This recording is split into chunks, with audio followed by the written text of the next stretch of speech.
All right, today we just got a really quick lesson about how the smallest amount of music theory can really level up your ukulele playing. All right, so that word that nobody wants to hear, a scale, is going to help us. But we're not going to learn full scale. We're going to learn 3 single notes. Okay. Now this is going to be in one of the most common keys you'll see in music, the key of C.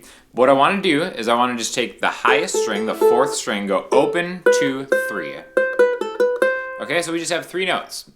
It's going to be worth it to know the names of these notes, all right? This is the C, G, E, A string. So A, B, C. Open, 2, 3. A, B, C, C, B, A. Okay? Sounds great on this Journey Instruments, J-ukulele, on sale. Affiliate link in the description. But what's more important about this is like not just learning that these notes are in this location, but also what you can do with them, right? So really what music comes down to is just notes combining to make chords and putting a rhythm on it, all right?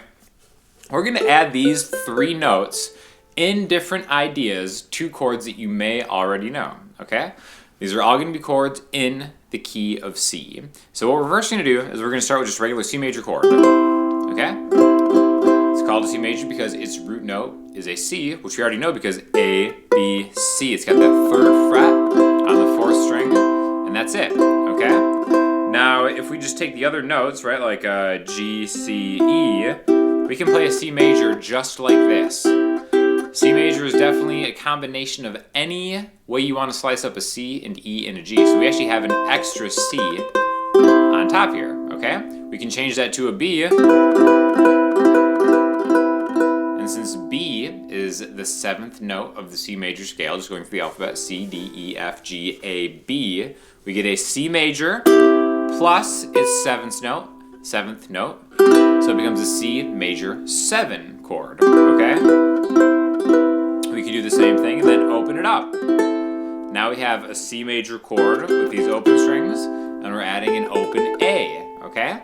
Now if B is the 7th note in the key of C, what is A? It's just the note before B, so it's the 6th note. This is a C major 6 chord, okay?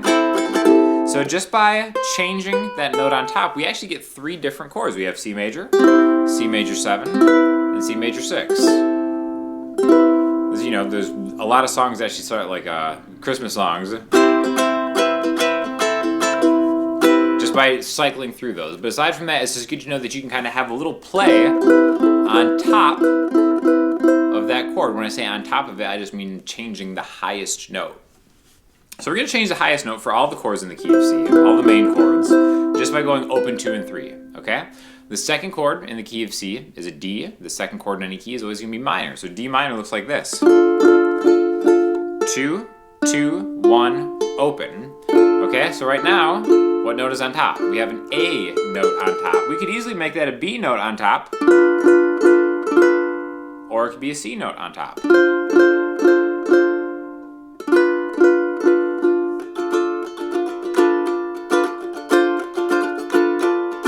I'm just changing that top note. Technically, I'm making different chords. Like if we have a C on top of a D minor chord, that ends up being, where is C in relation to D? D, E, F, G, A, B, C. C is the 7th of D. D minor 7. So all these are going to have different names. We're not going to go over all the different names because it's really more about the sound than it is the name of a chord. So let's continue on. Let's go to the 3 chord in the key of C. C, D, E. 3 chords always minor. So E minor looks like this. You'll notice that all of these chords have either open 2 or 3 in them on there. This one happens to have that B on top, 2 on the 4th string, 3 on the 3rd string, and 4 on the 2nd string, open on that G, right? So now same thing, we can open this up, put an A on top, B on top, a C on top.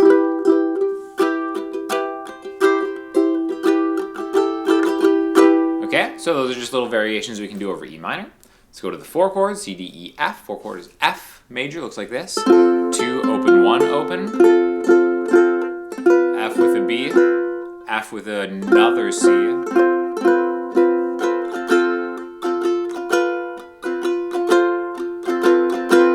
5 chord is a G, looks like this. Open, 2, 3, 2. Let's open it up on the top. There's a G with an A on top. A G with a B on top, a G with a C on top. It's it's worth talking about the names of this chord actually, because you'll see these in a lot of different songs actually. They're pretty popular. Here's a G. When you take the note on top and you add one like this, assuming the note on top is its third, right? Remember this is a B, G, A, B.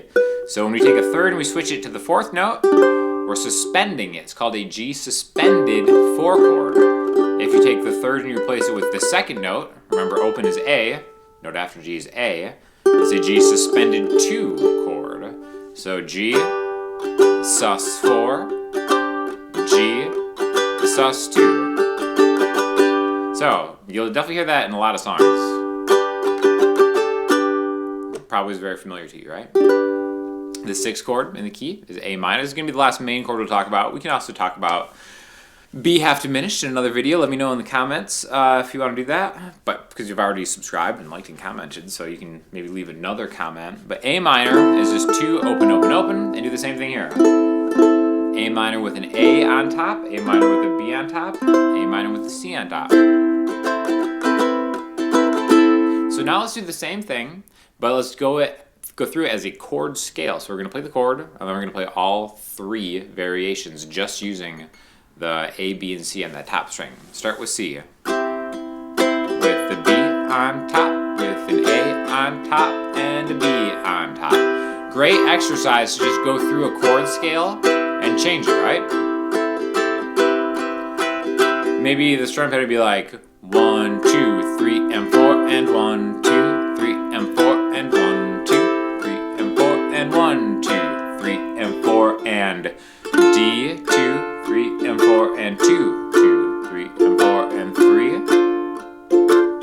2, E minor, open, 2, 3, F major, 2, 3rd fret, then back to the B note, G major, sus 4, G major, sus 2, A minor, with a B on top, with a C, and then end on the home chord. So really, that's just all those different variations you can get just by thinking of 3 notes in one position. So just imagine how good you'd get if you're able to play the entire scale across the different strings. But that is a great way to start just getting into music theory just by taking little chunks at a time and applying them to things that you probably already know. It's really not that hard. It's like, come on, C major 7, C6, 7, back and forth. Stuff that you can incorporate in your playing today. So definitely let me know what you think. If you have any questions in the comment section, like I said, subscribe and like and comment. And if you have any questions, let me know. Otherwise, get yourself a Journey Instruments J-uke, and I'll talk to you all soon. Thanks a lot.